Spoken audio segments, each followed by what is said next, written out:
Knowledge based leadership ये temporary leadership नहीं होती है, ये परमानेंट लीडरशिप होती है। परमानेंटली लोग याद करते हैं। कांशीराम साहब को क्यों याद कर रहे हैं? Knowledge based leader. मेश्राम साहब को क्यों हम स्वीकार करते हैं? लाखों करोड़ों लोग, नॉलेज बेस्ड लीडर। एक लीडरशिप जो होती है थोपी हुई होती है, जिसको बोलना नहीं आ रहा उसको भी थोपा गया है। सही कह रहे हैं। उधर आकाश है, हमारे इधर भी आनंद है। वो पढ़कर बोलता है। कभी भाषण सुना आपने? पढ़कर, यानी लीडर नहीं रीडर हो गए। एक लीडरशिप ग्रासरूटर होती है, दूसरी पैराशूटर होती है। पैराशूटर लीडरशिप कैसी होती है? हवा भरकर छोड़ी हुई होती है। जब हवा निकलेगी तो राम नाम सत्य। तो बहुजन मुक्ति पार्टी में कोई भी लीडरशिप जो है वो पैराशूटर लीडरशिप नहीं है, छुपी हुई लीडरशिप नहीं है। यहाँ वेल एजुकेटेड लोग हैं। जैसा आनंद जी ने कहा कि पार्टी संगठन का काम जो है उसको समय देना पड़ता है। जिनको राजनीति करनी है वो राजनीति जो होती है हाफ टाइम नहीं होती है।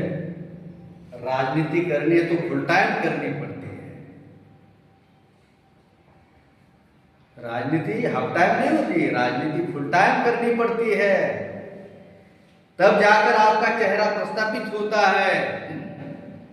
बहुत सारे लोग कहते हैं लोग हमें फॉलो ही नहीं करते। क्यों करेंगे लोग आपको फॉलो?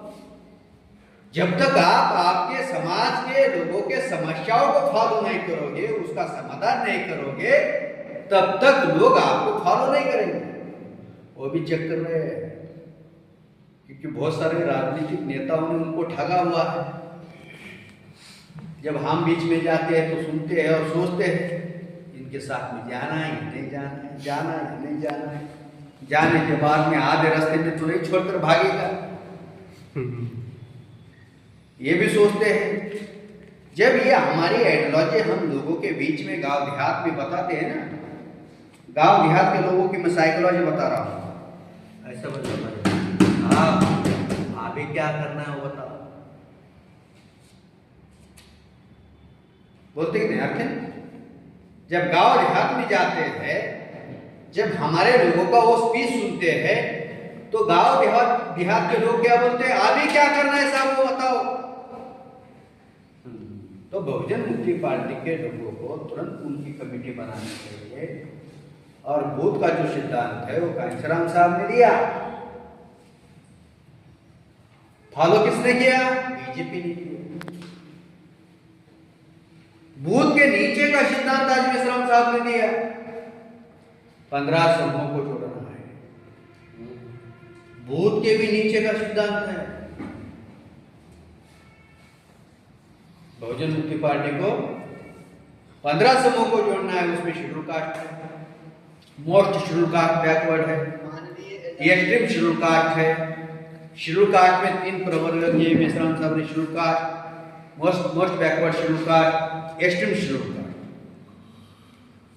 फिर शेड्यूल ट्राइब। शेड्यूल ट्राइब में जल जंगल जमीन में रहने वाला शेड्यूल ट्राइब आदिवासी है। दूसरा जिनको संवैधानिक राइट मिले हैं, जो शहरों में आया हुआ है, जो एम्प्लॉय बना हुआ है, उस आदिवासियों को जोड़ना है। तीसरा नॉमडिक ट्राइब है, जो झुग्गी झोपड़ी में है, उनको जोड़ना है। मैं जो हूँ महाराष्ट्र में नॉमडिक ट्राइब में हूँ। नॉमडिक ट्राइब में घुमंतु जनजाति। आप कभी नेशनल हाईवे से जाते हो, 4 व्हीलर से, बाय बस से? जी हाँ, रोड के किनारे झुग्गी झोपड़ी दिखाई देती है जी। उनके साथ में कुत्ते होते हैं, गधे होते हैं। हाँ। उस कम्युनिटी से मैं हूँ, राष्ट्रीय स्तर पर लीडिंग कर रहा हूँ युवाओं की। जी अभी उत्तर प्रदेश में आया हूँ, 2027 तक इधर ही रहने वाला हूं। ना आपको मैं बैठने दूंगा शाम, ना मैं बैठूंगा शाम। हैं? काम करना है, रिजल्ट लाना है, इसलिए आए हुए हैं। तो नॉमिनी ट्राइब के लोगों को जुड़ना है। फिर माइनॉरिटी में 6 समूह है, मुस्लिम है, क्रिश्चियन है, जैन है, बुद्धिस्ट है, लिंगायत है, सिख है, और एक 15वां जो है महिला है, इनको जोड़ना है। ये एकदम माइक्रो प्लान इस्लाम साहब ने दिया हुआ है, इस पर हमें काम करना है। और साथियों, हमारे बगैर, हमारे अलावा इस देश में हमारा अल्टरनेटिव दूसरा कोई नहीं है। हमारा अल्टरनेटिव हम ही हैं। अगर बूथ तक कर जाएंगे हम, अभी जिला पंचायत का चुनाव आया हुआ है, जिला पंचायत में, एक जिला पंचायत में 40 बूथ होते हैं। जो कैंडिडेट खड़ा होता है उसके बूथ जो होते हैं 40 बूथ होते हैं। अभी आरपीएन ने कहा एक गांव में 3 बूथ होते हैं। ये गांव एक डेली कवर करेंगे हम, ये गांव डेली अगर कवर करते हैं, 3 बूथ कवर हो रहे हैं, 3 बूथ कवर हो रहे हैं। यस। तो 40 बूथ कवर करने के लिए कितने दिन लगेंगे? 13 दिन, 13 से 14 दिन लगेंगे। और जिला पंचायत का चुनाव जो है सारा 15 जुलाई तक पूरा हो जाएगा। तो जिला पंचायत का चुनाव हमारे लोग जीत सकते हैं। और जिनको विधानसभा में खड़ा रहना है, उनको विधानसभा का गठन करना है। एक विधानसभा में 300 बूथ होते हैं, ज्यादा से ज्यादा 400 बूथ। मान लो 400 बूथ है, 1 बूथ 10 यूथ का फॉर्मूला अपनाओ। एक बूथ में 10 युवाओं को दायर करो, और महीने में एक युवा से केवल 100 रुपए लेना है मंथली। 1000 इंटू 400, 4 लाख रुपए फंड जनरेट हो रहा है कि नहीं हो रहा है जी। ये मंथली अगर करते हो तो 4 लाख हो रहा है। साल में करते हो तो कितना होगा? 48 लाख होगा। 5 साल के लिए करते हो तो कितना होगा?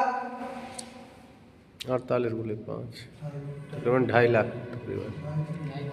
2.5 करोड़। हाँ, 2.5 करोड़ ऊपर होगा।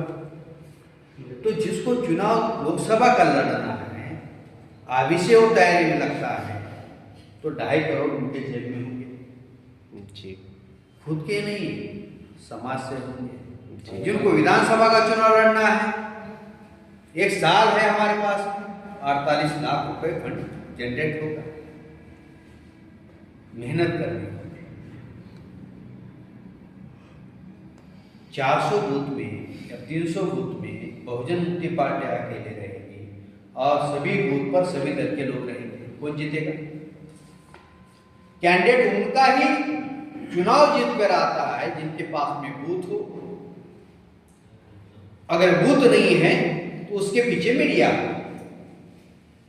इलेक्ट्रॉनिक मीडिया, जो मेन स्ट्रीम मीडिया है, वो अगर उसके साथ में है तो भी खराब। लेकिन हमें कोई बूथ नहीं है, मीडिया हाँ भाई आ गया क्यों कर। तो हमें मीडिया दिखाने वाला नहीं है, हाईलाइट नहीं करने वाला, लेकिन बूथ पर अगर हमारी पकड़ निर्माण होती है, बूथ गठन हम करते हैं, तो हमारा कैंडिडेट चुनकर आ सकता है। और केवल बूथ कवर होने से 2 मामले कवर होंगे।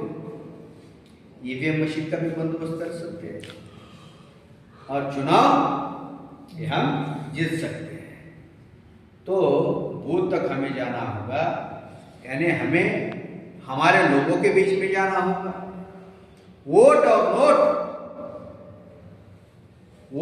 नोट और SC ST OBC का सपोर्ट, इसके साथ में हमें काम करना होगा। इसलिए साथियों 4 बजे तक ये मीटिंग हमें समाप्त करनी थी। 4 बज गए, 4:05 हो गए। तो बूथ तक हमारे विधानसभा के प्रभारी, विधानसभा के अध्यक्ष जाएंगे, उनकी कमेटी बनाएंगे, 10 बूथ का एक सेक्टर बनाएंगे और स्ट्रांगली हमारा जो कैडर कार्यकर्ता जो मेहनत कर रहा है वो खड़ा करने के लिए बीएमपी उसको ही टिकट देगा, धनबलों को नहीं देगा। क्योंकि अनुभव तो ले रहे हैं ना बीएसपी से अनुभव ले रहे हैं ना। धनबलों को टिकट दिया, कैडर लोगों को छोड़ दिया, क्या हुआ? सत्यानाश हुआ। कांचीराम साहब ने क्या किया?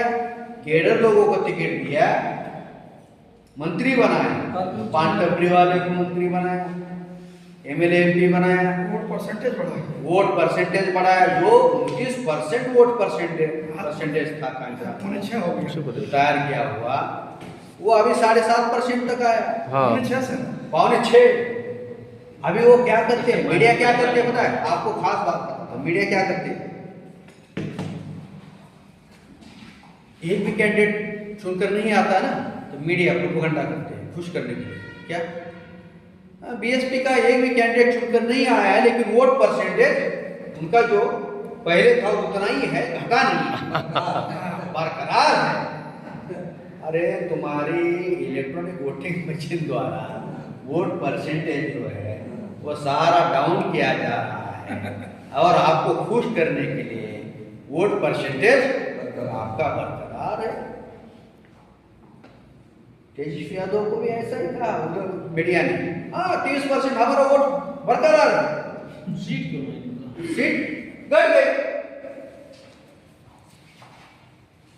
तो साथियों बहुजन मुक्ति पार्टी हमारे लिए बहुत बड़ा अवसर है, क्योंकि आज जो भीड़ दिख रही है उनके पास में, वो भीड़ जो होती है वो संकट समय में भाग जाती है। भीड़ जो होती है संकट समय में भाग जाती है। आज उनके सभा में है, कल मोदी के सभा में दिखती है जी, परसों तीसरे के सभा में दिखती है। भीड़ की कोई गारंटी नहीं है।